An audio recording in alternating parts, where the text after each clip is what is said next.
एक लड़की की शादी हुई। शादी की पहली रात दूल्हा खाने का बड़ा सा थाल लिए कमरे में दाखिल हुआ। खाने से बड़ी जबरदस्त खुशबू आ रही थी। कहने लगा, आओ खाना खाते हैं। बीवी बोली, मैंने देखा है तुम्हारी वालिदा ने भी खाना नहीं खाया, इनको भी पिला लो, फिर मिलकर खाते हैं।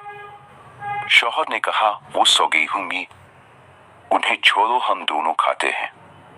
बीवी इसरार करती रही पर वो इसी बात पर मस रहा कि उम्मी को रहने दो। जब बीवी ने शौहर का ये रवैया देखा तो इसी वक्त तलाक का मुतालबा कर दिया। शौहर बड़ा हैरान हुआ इसके मुतालबे पर। उसने बड़ा समझाया लेकिन वो अपनी बात पे डटी रही, यहाँ तक कि तलाक हो गई। दोनों अलग हो गए। फिर दोनों ने दूसरी शादियां कर लें। 30-35 साल गुजर गए। औरत के बेटे हुए, बहुत मोहब्बत करने वाले, माँ का ख्याल रखने वाले। बहुत आसूदा हाल थी वो।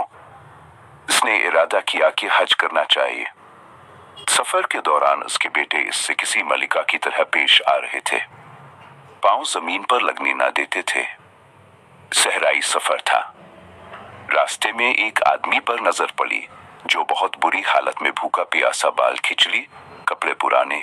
इस औरत ने बेटों से कहा, जाओ देखो कौन मुसाफिर है, इसे उठो, हाथ मुंह धुलाकर खाना खिलाओ, पानी पिलो। चुनांचे बेटे गए। माँ ने जैसा कहा था वैसा किया। औरत की जब इस पर नजर पड़ी तो जान गई वो इसका पहला शौहर था। कहने लगी, ये क्या किया वक्त ने तुम्हारे साथ? बोला, मेरी औलाद ने मेरे साथ भलाई नहीं की। औरत कहने लगी, क्यों करती कि तुमने वालिदैन के साथ बुरा सलूक किया था। मैं इसी दिन जान गई थी कि तुम माँ बाप के हुकूक अदा नहीं करते, इसीलिए मैं डर गई कि कल को मेरे साथ भी ऐसा ही होगा। ये देखो आज मैं कहाँ हूँ और तुम कहाँ। माँ बाप के साथ बुरा सलूक अल्लाह की नाफरमानी है।